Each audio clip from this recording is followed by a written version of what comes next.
5장 이천지간 만물들아 함께 부르시면서 하루 일과를 시작하기를 원합니다.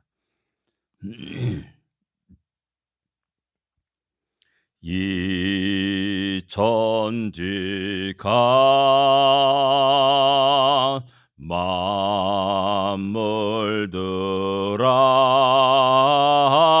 만물들아 복저시는 주 여호와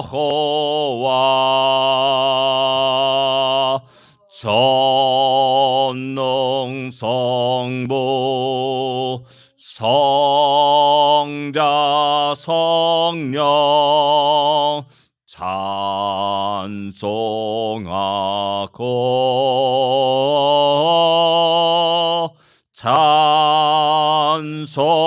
찬송하세.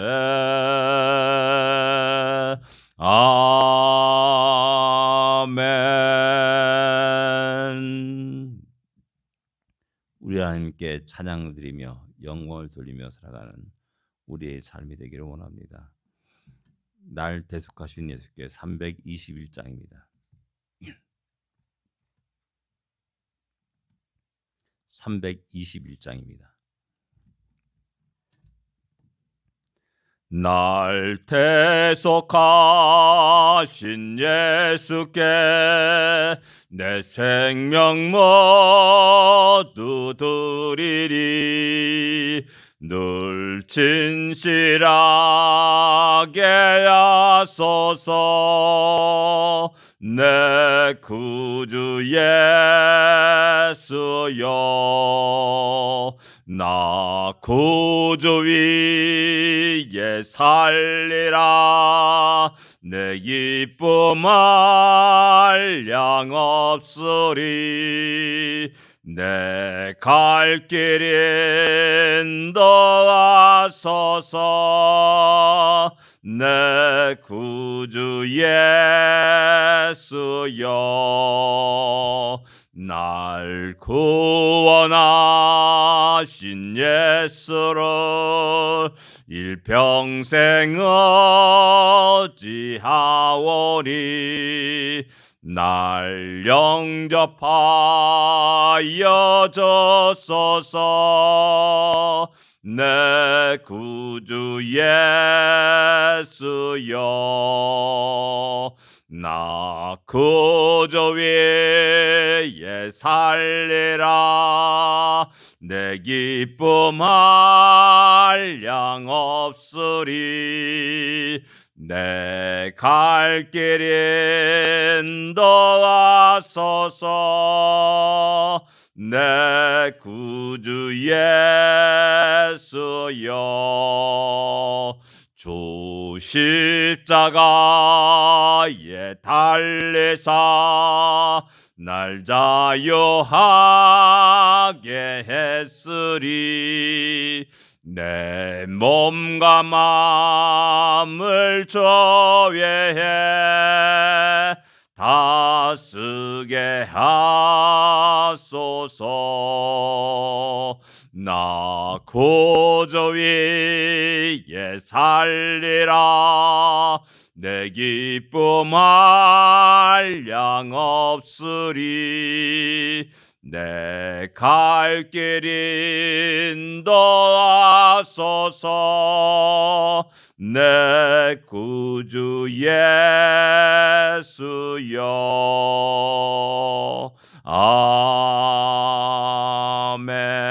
아멘. 주님으로 주심이 주시는 기쁨이 우리 안에 차고 넘쳐나 늘 날마다 우리가 또 주님을 위해서, 주님의 영광을 위해서 살아가는 우리가 되기를 원합니다. 다시 신앙 고백 드리겠습니다. 전능하사 천지를 만드신 하나님 아버지를 내가 믿사오며 그 외아들 우주 예수 그리스도를 믿사오니 이는 성령으로 잉태하사 동정녀 마리아에게 나시고 본디오 빌라도에게 고난을 받으사 십자가에 못 박혀 죽으시고 장사한 지 사흘 만에 죽은 자 가운데서 다시 살아나시며 하늘에 올사 전능하신 하나님 우편에 앉아 계시다가 주로서 산자와 죽은 자를 심판하러 오시리라. 성령을 믿사오며 거룩한 공예와 성도가 서로 유탄하는 것과 죄를 사하여 주는 것과 몸이 다시 사는 것과 영원히 사는 것을 믿사옵나이다. 아멘. 호세아서 11장입니다. 1절부터 4절까지만 같이 읽겠습니다. 1절부터 4절까지만 같이 읽겠습니다. 같이 읽겠습니다. 이스라엘이 어렸을 때 내가 사랑하여 내 아들을 애굽에서 불러냈거늘 선지자들이 그들을 부를수록 그들은 점점 멀리하고 바알들에게 제사하며 아루색인 우상 앞에서 분향하였느니라. 그러나 내가 에브라임에게 걸음을 가르치고 내 팔로 안았음에도 내가 그들을 고치는 줄을 그들은 알지 못하였도다. 내가 사람의 줄 곧 사랑의 줄로 그들을 이끌었고 그들에게 대하여 그 목에서 멍에를 벗기는 자같이 되었으며 그들 앞에 먹을 것을 두었노라. 아멘. 하나님이 이스라엘이 어렸을 때 사랑하였다라고 말하고 있고 아들을 애굽에서 불러내었다라고 이렇게 1절에 말씀하고 있습니다. 이스라엘이 어렸을 때라고 말합니다. 어렸을 때 아기들 한 2살, 3살 그런 아기들 보면 너무나 귀엽습니다. 너무나 아름답습니다. 순수한 것 같습니다. 순수합니다. 그렇게 그런 의미로 이 어렸을 때라고 이렇게 얘기하는 것이 아니라 어린 아이들은 연약한 존재입니다. 쉽게 속아 넘어갑니다. 사탕 야 사탕 줄게 너 내 따라올래? 하면 졸졸졸 따라갑니다. 그리고 유괴되기도 하고요. 잃어버리기도 합니다. 어렸을 때 연약하고 무지합니다. 영적인 분별력이 전혀 없습니다. 그냥 자기의 육신의 소욕에 따라서 살아가는 그런 모습을 보여주고 있습니다. 영적으로 아주 미성숙할 때라고 이야기할 수가 있습니다. 바로 그럴 때 내가 사랑하였다라고 말합니다. 하나님이 그들을 사랑하셨습니다. 너무나 사랑하셨습니다. 어린 모습, 연약한 모습, 무지한 모습이었지만은 사랑하였다라고 말했습니다. 실제로 그들은 애굽에서 그러한 모습으로 살아왔습니다. 노예 생활 속에서 아무 힘도 없었습니다. 오직 살려달라고 하는 외침밖에 할 수밖에 없었습니다. 그리고 그들은 그 땅의 수많은 신들을 보면서 살아왔습니다. 430년 동안 살았기 때문에 그 애굽의 그 모든 상황들이 그들이 전통이 되고 문화가 되었습니다. 그리고 그렇게 그들은 그 속에서 살아가게 된 겁니다. 그런 하나님은 그들을 사랑하시사 그들을 불러내십니다. 아들을 애굽에서 불러내었다라고 말씀합니다. 어떤 사람이 아들을 아들로 불러내었다라고 이렇게 이야기하는 사람도 있습니다. 바로 아들로 불러냈다. 어떻게? 아들을 삼기 위해서 불러냈다는 겁니다. 아들과 아버지 이 관계는 지금은 우리가 세대가 이제 단절되어 있고 세대 간에 갈등들이 있기 때문에 또 자식이 아버지 세대를 향해서 꼰대라고 비아냥거리기도 하고 또 아버지는 또 아들 세대를 향해서 버릇없다라고 이렇게 이야기하면서 세대 간의 갈등이 있는데 예전의 과거에는 그렇지 않았습니다. 아버지와 아들은 굉장히 밀접한 관계였습니다. 그 가정, 가풍 그걸 그대로 이야기해주고 또 아들은 그 아버지를 통해서 자기의 선조들의 여러 가지 이야기들을 듣고 배우며 살아갔던 관계가 아버지와 아들과의 관계입니다. 바로 하나님은 그렇게 아들로 그들을 불러내었다라고 말하는 겁니다. 뭐냐면 너는 내 아들이야. 하나님의 백성이야. 하나님의 자녀야. 그러면 최소한도 너는 이렇게 생각해야 되고 이렇게 행해야 되고 이런 삶을 보여줘야 돼. 라고 하나님은 끝없이 그들에게 이야기하고 말하는 겁니다. 그것이 바로 출애굽 이후에 레위기요 또 그 다음에 나왔던 수많은 민수기요 신명기라 말할 수가 있습니다. 하나님은 너희가 비록 이 땅에 살아가지만은 하나님의 영광을 드러내며 살아가는 거룩한 백성, 거룩한 아들이 될 것을 이야기하고 말합니다. 근데 불로 내 건을 이걸 보니까 그다음엔 정반대 현상이 나타난 겁니다. 아들로 불러냈습니다. 아들을 불러냈습니다. 그래서 친밀한 관계 속에서 아버지와 아들이 참으로 여러 가지 이야기를 하고 교제를 하면서 하나님의 뜻과 계획을 그 아들에게 말하고 전수하였습니다. 그런데 2절에 보면 선지자들이 그들을 부를수록 그들은 점점 멀리하였다라고 말씀합니다. 하나님은 그들을 계속해서 선지자를 보냈습니다. 그리고 바로 아들의 역할이 무엇인가? 아들이 해야 될 일이 무엇인가? 아들은 어떤 삶을 살아가야 되는가? 끝없이 주의 종들을 보내시사 그들에게 말하고 가르쳤습니다. 그런데 그들은 그럴수록 점점 멀리 갔다라고 말하는 겁니다. 왜 그렇습니까? 너무 귀찮다는 겁니다. 다 알아요. 왜 또 똑같은 이야기를 계속 반복합니까? 귀찮습니다. 안 듣습니다. 그리고 자기 생각대로 딱 보니까는 너무나 재밌는 겁니다. 너무나 화려한 겁니다. 너무나 풍성한 것 같습니다. 저들은 왜 저렇게 복을 받지? 라는 이런 마음까지 들어갑니다. 근데 나는 왜 이렇게 고생하지? 라는 그런 생각도 들어갑니다. 하나님 나의 아버지라 그러는데 왜 나는 이렇게 어렵고 힘들게 살아가는가? 라는 그런 생각도 들기도 합니다. 근데 이방 사람들 보니까 너무나 재밌고 춤추고 노래하고 또 놀러 가기도 하고 뭐 이런 삶이 쫙 나오는 겁니다. 거기서 잠깐 그들이 한 걸음 한 걸음 한 걸음 하나님을 떠나서 그들에게 들어갔고 그들의 문화와 전통을 그들의 신상을 가져오게 되었다라는 사실입니다. 바알에게 제사했다. 그리고 아르색은 우상에게 그들이 분양하였다라고 말씀합니다. 이것이 바로 하나님 불렀습니다. 하나님은 그들을 사랑하셨습니다. 하나님의 계획이 있었습니다. 하나님의 비전이 있었습니다. 그러나 그들은 자꾸만 하나님 아버지의 그 마음과 생각에 어긋나게 살아가는 그런 모습을 2절에 말씀하고 있는 겁니다. 오늘 우리가 그런 모습이 되어서는 결코 안 됩니다. 그리고 3절에 보면 그러나 이건 또 뭡니까? 그들을 그렇게 나가지만은 하나님은 그들을 향해 또 당신의 뜻과 계획을 의지를 보여주십니다. 내가 아브라함에게 걸음을 가르쳤다. 내 팔로 안았음에도 그들은 고치는 줄 몰랐다라고 말합니다. 걸음을 가르쳤다라고 하는 겁니다. 아기가 처음에 일어나서 첫 발짝을 내딜 때 그 쉬운 일이 아니지 않습니까? 흔들흔들하면서 막 비틀비틀하면서 막 온 힘을 다해서 일어나고 첫 발을 탁 내딛습니다. 본인에게는 고통입니다. 본인에게는 너무나 힘들고 어려운 일입니다. 근데 하나님은 그 슬픔도 너무나 기뻐합니다. 부모들이 기뻐하는 겁니다.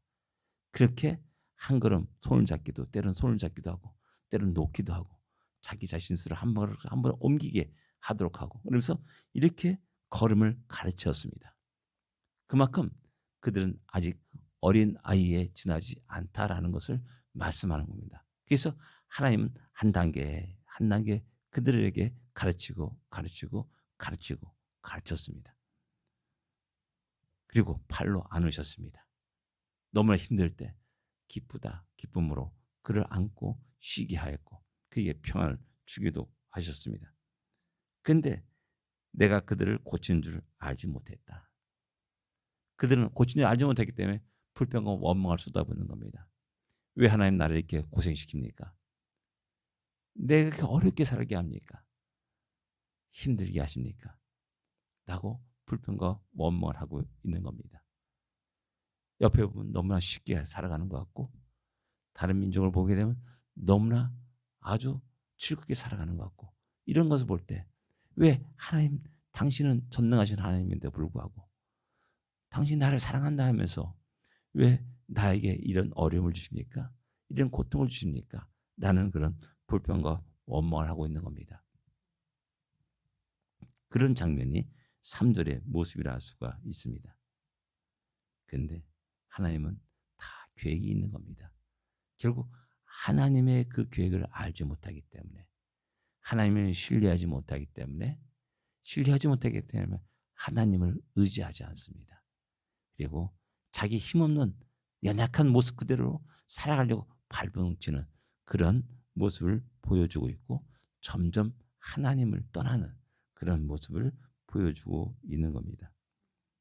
그러나 하나님은 그들을 놓지 않으십니다. 계속해서 가르치고 때로는 어려움을 주시기도 하고 그렇습니다. 그래서 4절에 내가 사람의 줄, 곧 사랑의 줄로 그들을 이끌었다라고 말씀합니다. 그럼에도 불구하고 끝없이 계속해서 사람의 줄, 곧 사랑의 줄이라라고 이렇게 말하고 있습니다. 짐승은 그들을 얽매우고 내가 내 원하는 대로 그 일을 시키기 위해서 멍에를 씌우기도 하고 또 코삐를 뚫기도 하고 그렇습니다. 그래서 강제로 그를 끌어다가 곤욕을 주고 매를 때리기도 합니다. 근데 사람의 줄은 사랑의 줄이라라고 말하고 있습니다.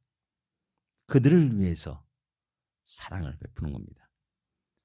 그들의 필요가 무엇인지를 알고 있기 때문에 때로는 어려움도 주고 고통도 준다라는 사실입니다.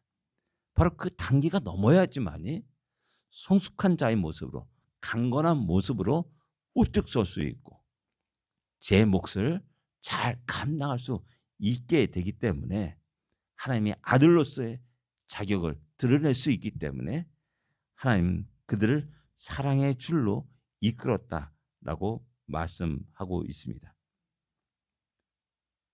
멍에를 벗기는 자 같이 되었고 그들 앞에 목을 두었다라고 말씀합니다. 우린 끝없이 먹을 것, 입을 것, 잠잘 것을 염려하면서 살아갑니다. 그러나 하나님은 당신의 방법으로 그들에게 그것을 주셨음을 갖다가 이야기합니다. 어떻게? 그들에게 만나를 주셨지 않습니까?